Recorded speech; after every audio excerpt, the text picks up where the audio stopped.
Morning. Happy Father's Day. Mga papa, Happy Father's Day. Nagto ko ato mga papa is sila mga busy mga tao. Kaya ko nga ng mga trabaho tungod kay we do believe nga ang usa ka amahan mo ay usa sa iyang responsibilidad mao ang pagtagpo sa panginahanglan sa iyang mga pamilya, na? Sa iyang asawa, at sa iyang mga anak. That's why, sa nahimo kong usa ka amahan ko, nakita na ko ang ako nga responsibilidad. Lahi ra ang unahula sa patanon bata, wala pa tayo giuna-una nga gastuhan, kisa karon nga nanay naghang gastuhanan. So, lahi kayo kinabuhi kung ang usa ka lalaki musod na diha sa kaminyoon, especially kung mahimo ng usa ka amahan. That's why this morning dili nako sayangon ang panahon tungod ako ang itagaan og pribilehiyo nga mo share sa pulo sa Ginoo to share to you kung usa sa mga butang nga gitudlo sa Biblia mahitungod sa pagkaamahan, no? And I appreciate and acknowledge the presence of our fathers nga nanin ni no kaya nagtuo ko nga dili sayon ang mahimong sa kamahan. Gani nagmay pa mga bata makaingon ako nga it's very challenging kung sa pagkano mo nanay high school, nanay college, plus nagkatakto pa sa pamilya. Para nga, I appreciate and I salute all the fathers who provided their family. Glory to God alone, tungod kay nagtuo ko nga grasya good sa Ginoo ang tanan. Now, our message this morning is all about a father's discipline builds a future. Mo ba? Makita na to diha sa Proverbs 22 verse 15. So, usa lang ni ka verse tungod kay akong huna-huna ko nga napatay second nga activity to recognize and acknowledge our parents, especially our fathers. Mana nga, I will make it short, but I hope and I pray nga makakuha ka og mga pagtulunan gikan ni bersikulo ha. Tungod kay usa lang ni ka bersikulo, but ato ni sa tan-aw diha sa book of Proverbs. And we all know the book of Proverbs, right? The book was written by King Solomon, the wisest of all wise men. Siya ang pinaka-bright, pinaka-dato, wala na siya gikinahanglan. But he wrote this letter for us to be encouraged sa mga prinsipyo, sa wisdom na iyang nakatunan sa iyang pagka-bright. And I hope and I pray that this will lead us to be wise also, especially in handling our children. Father, sa atong panahon karon nga naghana og kailog, influensya ang panahon sa atong mga anak. I hope and I pray that this verse will make us wise to discipline our children. Atong basahon, dungan, go. Fully is bound up in the heart of a child, but the rod of discipline drives it far from him. Mag-ampon na. Father in heaven, salamat nga sa mga pribilehiyo nga imong gihatag kanamo. The grace that we have received through Christ. Na kung wala kini mangulas sa Ginoo, wala yung sa limihinga. Ang ngayon, wala yung sa limihinga, makasimba niya kanino sa Espiritu sa kamatunan. Tungod kay kiningtanan mahimo, tungod o pinaagi sa grasya. Salamat usab that sa mga kinabuhi sa mga ginikanan nga namin, especially the fathers. Kaya ikaw ang Diyos, naghatag ng dakong responsibilidad nito kanila, kanamo. Ikaw ang Diyos na hatag ko tiyal kanamo Ginoo nga mahimo mo sa ka-leader sa pamilya. apan salamat nga, not because of our own, but because of your grace in us, O God. Nahimo na mo ka na. We are not perfect, but we strive to be like you, O God. Pinagi sa mong pulong, pinagi sa imong giya through our Lord Jesus Christ by the power of the Holy Spirit. That's why, Lord, we pray for this morning that this message will enlighten our hearts and our minds and make us wise in handling our children. Para mahimo kami maayo o usa ka panalangin diha sa among komunidad. Lord, this we pray with thanksgiving in Jesus' name. Amen. Again, Happy Father's Day. My message, again, is a father's discipline builds a future. Kapag disiplina sa usa ka mahal ngadto sa iyang mga anak, mo kini mag himo kaniya o maayo nga kaugmaon. No? O kato lang masabtan later on sa ato ang message.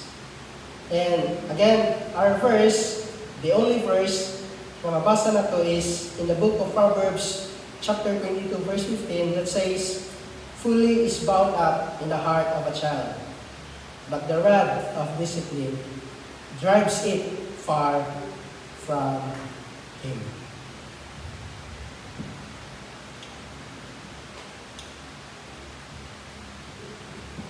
If we look at the verse, let's understand the problem.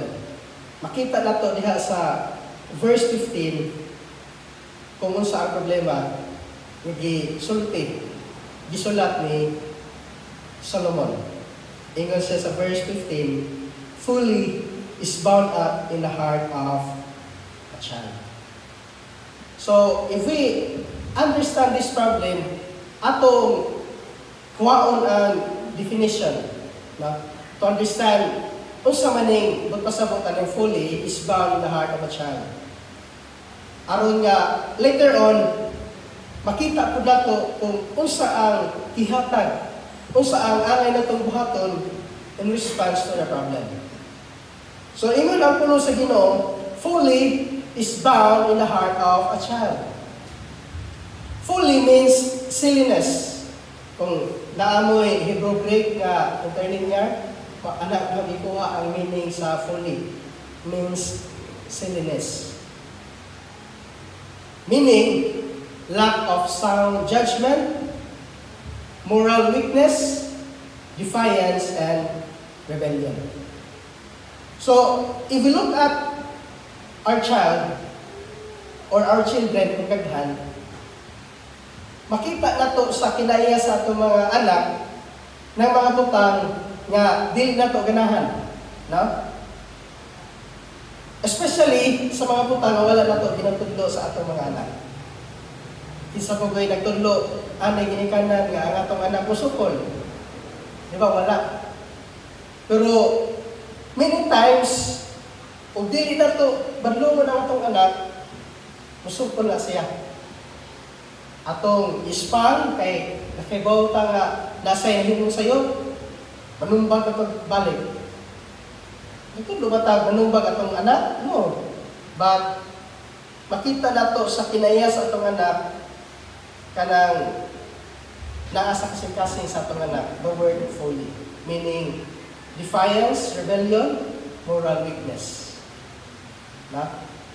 Later on, ato sang paon ang full definition. Fully is bound in the heart of a child. Pag-ingon niya, bound up in the heart of a child, nagpasabot, ang foolishness, this foolishness is inherent and deep-rooted. Again, pag-ingon ni Solomon, fully, matutungin na, silliness, meaning rebellion, moral weaknesses, defiance, is bound up in the heart of a child. Meaning that this foolishness, this rebellion, this defiance, these moral weaknesses is inherent and deep-rooted. Bound in the heart. Umuyong tag-inherent na panunod. No? Nakuha. Na kinaiya. That's inherent. Kung unsa ang kinaiya nato, because we all know that we are all sinners, let's expect that the character, the kinaiya sa atong anak is also sama, makasasala, na ay sinful nature. O mo na ang gitawag ni Paul sa Romans nga nakasulod ang sala sa kalibutan. Pinagi sa usa ka tawo. And if we look at the history, we all know, dugay na tayo mo Kristohanon, the story of Adam and Eve. Kasabihan nakasala si Adan o si Eva. Ang sala ni Adan o ni Eva, mo na panunod nato karon. That's why we are all sinners. Now, pag ingon ni Solomon, bound in the heart of a child, meaning that this foolishness, this rebellion, this character, moral weaknesses nga dili maayo, dili makahatag og kaayo kay maya si Ginoo is inherent and deep-rooted. Meaning kinaya na gyud na sa atong anak. And not merely learn from environment.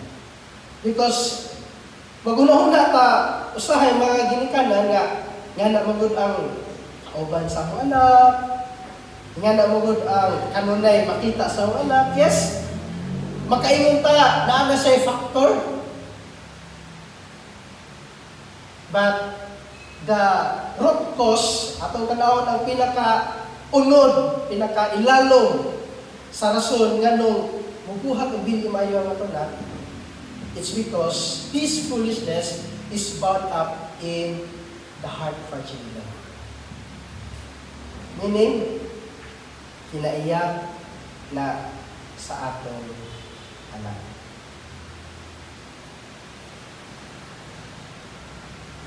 So, usa may makatunan na to din.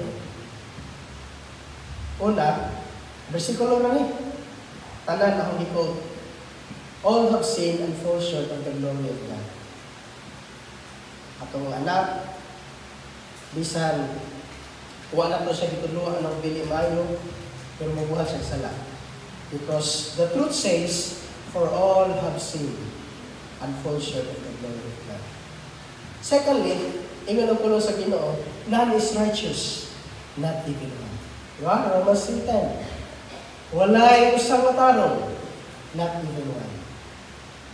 That's why, ingon ang pulo sa Ginoo, bound up in the heart of a child. This foolishness is bound up in the heart of a child. And lastly, kani ang pinaka-grabe. Behold, ingon si David, I was brought forth in iniquity, and in sin did my mother conceive me. Kano saan na himong makasasala si David? Ingon si David, bisa na ako sa tiyan sa akong inahan. Naana ang sala. Naana ang kinaiya sa sala. Nako. Meaning, children are not born morally neutral. Kaya may tamang una taga, ang atong anak, dili man na siya dautan, nor maayo. Because nitang neutral, nasa middle. Dili dautan, dili maayo. Atong tanawon ang bersikulo, sa tulong ka bersikulo nga atong mabasa na lahat, that ang atong mga anak, wala na sila matawag nga naas uwa. Kundi ang atong mga anak, nataw sa side nga dili maayo. Full short of the glory of God. All have sinned. No one is righteous. I was brought forth in iniquity, and sin did my mother conceive me. Nagpasabot ang atong anak, sukat sa iyang pagkahimugso, napasastiyan, hangtod sa iyang pagkaanak, na aniya ang kinaiyak na mubuhat ng sala. The sin nature is in the heart of our children. Muna nga, dili na to i-dipinsaan ang ato anak na may wala akong bata. No? But let's accept the truth. Nga naman, mo ni magtabang na to nga muhimo ta sa pagdisiplina sa atong anak. So if this is the truth, that children are not born morally neutral, kung sa may implication na to mga ginikanan. Our implication is to nurture. Our job is not just to nurture, but to train and correct this natural bent toward foolishness. Dili lang pag matuto, pagpadako sa atong mga anak ang atong trabaho mga ginikanan. Nga, makakaon sila, makahatag ta sila ang gusto, makapaeskwela ta nila, no? Dili na sa enough. But our job, our main job is to train them and to correct them. Yan naman. Kaya kung di na to na sila i-train and i-correct, mupadong dyan na sila musunod dyan na sila kung unsa ang naang nature nga naa nila. If they have this sin nature, natural o normal, nga ang ilang buhaton, ilang hunahuna, ang ilang sundon, is the same nature. That's why our work, our main job, is not just to supply the needs of our children, but to train them and to correct them towards foolishness. No? Nabay mga papaani nga nagtudlo sa panganak nga musukol na to, wala. Pero kung dili na to sila i-train, dili na to sila i-correct, dili na to sila i-disiplina, mudako na silang maanad musukol na to. And that is my learning, and I'm just through our experience, kana magdudua mis mga bata. Nya, usahay mo kalit naghapak ang bata. Mura nagawa na to kay gadawa kami. But my wife reminded me nga ayaw, anaray nga na. Sultian niya si Ardel, si Asher, nga dili maghapak, nga dili maayo. Nga naman, magdua-dua taon niya, pasagdaran na to na maghapak-hapak itong mga anak, maanad, matina. Nga naman, again, it's their nature. No? Mga ginagmay ko ta, let's train and correct our children.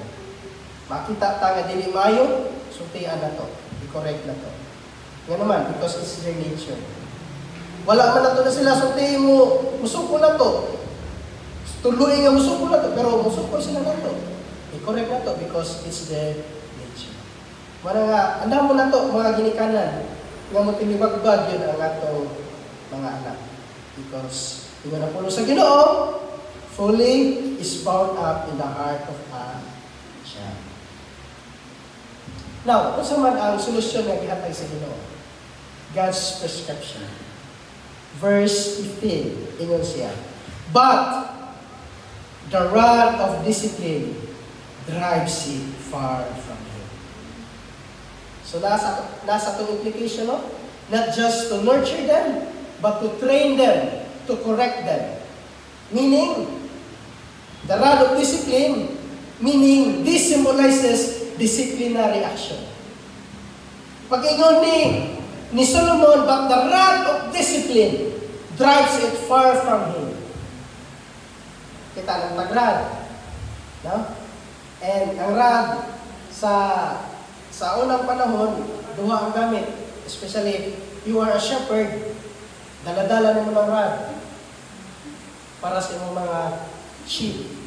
And especially sa parents, mapunay gamit nila pagdisiplina, no? Ang rod.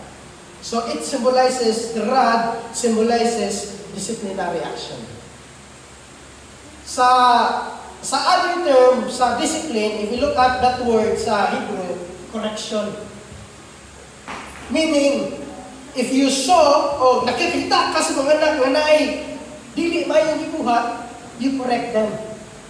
Kaya correction man siya. Discipline.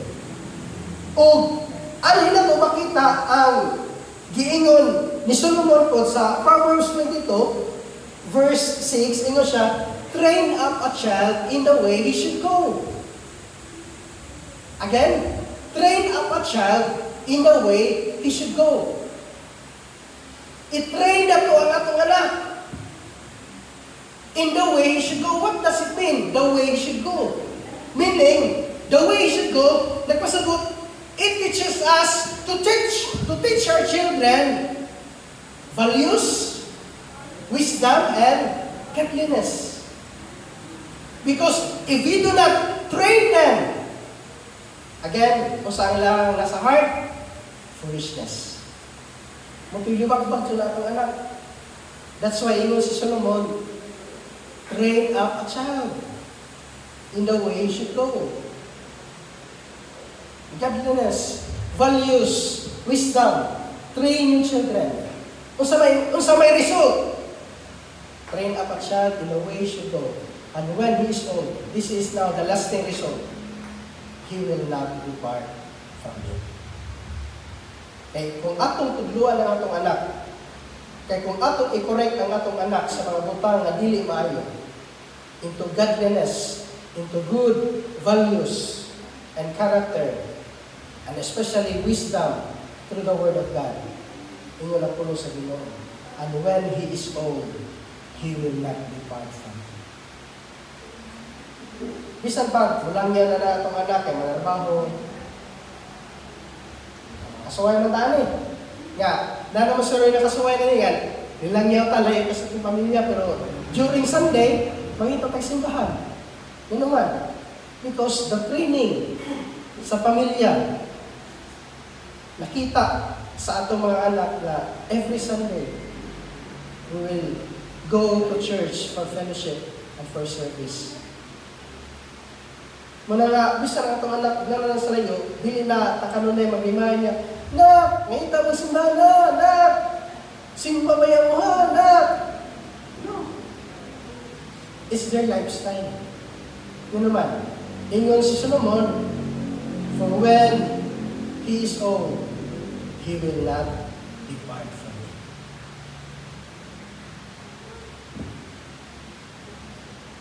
Yung mga anak, hituluan mo nga, dili mo bisyo. Dili siya sa ginabisyo. Bisan pa o, nanas sa trabaho, yung mga barkada, kay bata nga, dili mayong influensya. But, kung usay, nahimong lifestyle sa mga anak, you will not learn. Yan naman, kay bata nga mga anak, dili siya bisyo. Mamayang learning. May discipline nga iyahang namakan sa iyahang pagkahimuso. He knows what is wrong. Nga naman, hindi mo siya i-correct. Hindi na siya maayo. That's why, inyo na po sa Ginoo, and when he is old, he will not depart from you. So, kamusta man natin na buhaton, mga papa, mga ginikanan, mga ating mama, sabihang ang atong anak na pa sa atong panimalay. Especially ang pinaka-lingod sa punong edad is kanang sugod na siya o matnon, ages 2, bisang ini 1, kanang magbuot na yung mga anak, pwede nga sa sugdan ng disiplina. No? Yan naman, kaya kung dakot na yung mga anak, sugdan ng disiplina, lisod na. Ulit taon na, nga, anak makagasugod o disiplina, wala, busok ko na yun. Pero kung sa panimalay, sa bata pa siya, nasugdan mo sa tudlo, pag-correct, discipline, magawas na siya sa inyong balay, eskwela, mga trabaho, mga dala-dala na niya. So the rod of discipline symbolizes disciplinary action. The purpose of discipline, not to punish, but to form character and drives out freely. No? Manay atong sakton. Makita na ito na sa Proverbs 29 verse 15. The rod and reproof give wisdom. Nga naman, kaya ang pagdisiplina o ang pag-correct, dili na siya pag-punish sa atong anak nga. Nasipyat, manang panisyan. Lahi ang punishment. Diba? Sa trabaho, kung natay palya, usahay, kita pa'y mubayad. Natay mabuak, usahay, kita pa'y mo-refund. So, it's punishment. Pero ang discipline, lahi. Discipline is to form character. Nagpasabot, imo siyang disiplinahon, imo siyang i-correct, kaya that's the same equivalent word, correction, discipline, meaning imo siyang gitudluan. Nga nung imo siyang gihapak, tudluan mo siya nga dili sakto. Imo siyang gipakita unsay sayop o unsay maayo. That's discipline. Para nga, it's very important later on sa ato ang application nga kinahanglan sultian ato ang atong anak nga nung ato siyang gihapak. Na? Explain the why behind the what. Ngayon, gihapak mo ko. Explain to your children. Yun naman, importante kayo na. Nga, before or after ka mahapak, nakasabot ang atong anak nga nung ato silang disiplina. Ngayon naman, again, the rod and reproof give wisdom. Makita na ito na sa Proverbs 29:15. Managingon. The rod and reproof give wisdom. Muna maghatag alam sa atong anak. Muna maghatag lamdag sa atong anak. Sa dili niya insakto nga hunahuna, kay usahay atong anak, hunahuna nga puro sila insakto. No? Kung ato sila pasagdan, muna nga, kung anak ayo, may ilang kung dilitagaan, magligid-ligid kung dilitagaan, ano man. Kaya na-feel nila, nakita nila, kung dili na po sila i-disiplina, feeling nila sila karoon na sakto. But, if we start to discipline our children, kung maghatag nila sila, kung sa'yo din na, dili na kumuligid, kaya hapakon ko sa pagpapa. Dili na ako magbuot, kung nang dili ko magubus. Again, in Proverbs 29:15, the rod and the reproof give wisdom. Amen, mga papa? O dili lang sa mga mama, papa, mga mama ko. Kay kasagaran ko ang disiplina, ang kanunay na sa kanimalay, mga mama mo. So para dyan po nila ito. Just as God disciplines His children to bring them to righteousness, may gingon sa Hebrews 12, kita na ito na lahat, fathers are called to correct or discipline for the child's good. Kita, mga anak sa Ginoo, disiplina kanila to bring us to righteousness.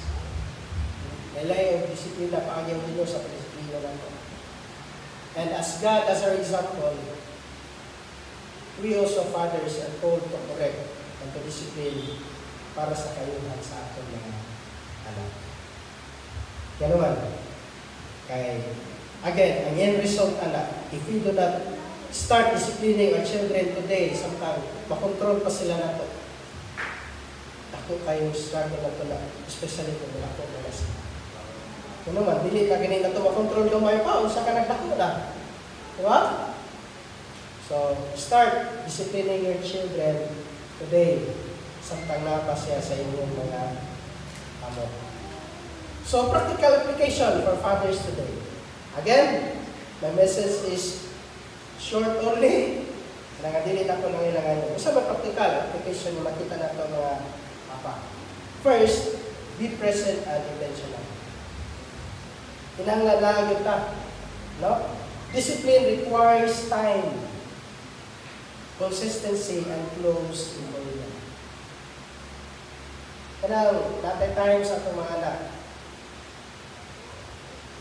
Ikaw po nga, bisita, manabingon nga nila, ang atong trabaho, Monday to Saturday, Monday to Friday, 8 to 5, watas balay, sahay, hapon pa kayo, ako, kapoy na sa matong na rin ko. Wala nga, para na ito mga ginikanan, let's be present. Wala. Kailangan makita sa itong anak na naatakan na yung iba nila. Close ta sa itong mga anak. No? Makiguwa ka nila. Kung na sila isulti at Panginoon, kung na sila i-request nga, nasa ito ang kanila na mahihin na ito, atong buhaton. Why? Because that's part of our discipline. Kung saan man nila papaminaw, kung kita mismo, dili o na maminaw nila. Kung saan man na ito, pag-disiplina sa itong anak, kung kita mismo, wala tayong involvement sa itong anak. So, be present. And intentional. Intentional meaning, kung makita ka nga, dili may mga anak, gusto disiplina ko. Intentional ka sa pag-disiplina sa mga anak. No? Naatay ko ba, naamoy guidelines ba nga? Kani, no ni, nga kung magtuban ka, na ay discipline. Sa mua, lahat pa na mo ang disiplina, ilahin mo tao paano sa pag-disiplina. So, the point here is, sa ato ang pag-disiplina sa itong anak, be present and intentional. Second, correct with love, not rage. Never discipline to prevent anger. It should be done for a child's benefit. I know we are not all perfect. Bisan ako, himo ko hapak sa anak, not because of love, not because of discipline, but because of power. Kanang, human bitaw nga makahila ka, kaya sa'yo may hihimo. Siguro nakasaway ng mga papa ko namin. Ako nakasaway na ko anak.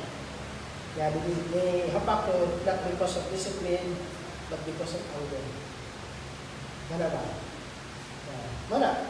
Repent. Mga ipasay mo sa Ginoo, mga ipasay mo sa anak. Ano man? Correct with love and not rage. Wala yata yung gano'n. No? Thirdly, teach the why behind the why. Wala ganun lang ganyan. Ganun, gunalan na lang itong anak. Ganun, naamanjoy, duha. Hindi ba nasabot? Sige, hindi ka magtumban, tondo. Diba nga naman itong mga parents? So teach the why. Discipline should always be paired with teaching. Explain God's truth and why correction matters. Importante kayo lang na hinikanan. Na kung muhapak ka, atong nagsunod itong anak, atong pasagtol, yan ang dihapak. No? Dili kayo nihapak, magilumilong mo po. Dili. Kinahanglan makasabot ang mga anak nga nung ato silang disiplinahan. And especially last, pinakanindot, model the respect. Just as God corrects us patiently and forgives, let discipline point children toward the grace of Christ. Kung saan kinahanglan kami? Dahil mag-disiplina natin sa mga anak, matod nila, yan po sa pag-ila sa atong Diyos. Na makasabot sila kung saan rasya sa Ginoo. Just as we are all sinners, mga ginikanan, pero gipasaylo ka sa atong amahan. Patient kaayo ang atong amahan. Pag-discipline na to, pag-correct na to. Hindi na ang takot makita sa atong mga anak sa atin. No? Nga, giusa na to sila pag-disiplina, yung muhatod nila nga to sa atong manluwas na sa Ginoo ng Jesus. Conclusion. Every child has foolishness bound in the heart. Muna gayon sa puno sa Ginoo, folly is bound up in the heart of a child. Every father has been called to help drive it out with love, truth, and godly discipline. No? Muna gayon sa verse 15, but the rod of discipline drives it far. So, tungod kay again, nature na sa atong bata. Yung buhat ang dili kayo, the rod of discipline. Mo nay mo palayo nila. Mo nay mo Manay mo mukuha sa ilang kinaiya nga dili maayo. And lastly, pinaka-importante, but only Jesus can change the heart. Discipline corrects behavior, the gospel transforms history. So magsugod na sa itong disiplina mga anak, mga atsak na ginikanan. Ano man, kung maanan na to ang pagdisiplina sa atong mga bata sa napasya sa atong panimulay. And that's the time also. Na-share na to, masulti na to ang gospel. How God loved them. No? How God graciously forgive their sin. Just as kita magpasaylo sa ilang. Kung na sa pagdisiplina, mapakita ko na to. Ma-share ko na to ang maayong balita. Ano man, ano pinaka-importante man? The gospel transforms the soul of our children. Yes, we can discipline them to correct behavior. Maayos silang pagkakasan. But the very important thing is their soul. Mabuhi ng Espiritu. Aron nga, ato na sila right relationship nato sa ato. And lastly, for our fathers, Happy Father's Day. On Father's Day, let's honor godly fathers, not for perfection. Not dili maka-perfect na mahal, but for faithfully reflecting our Heavenly Father's love and correction. Again, we are. Thank you and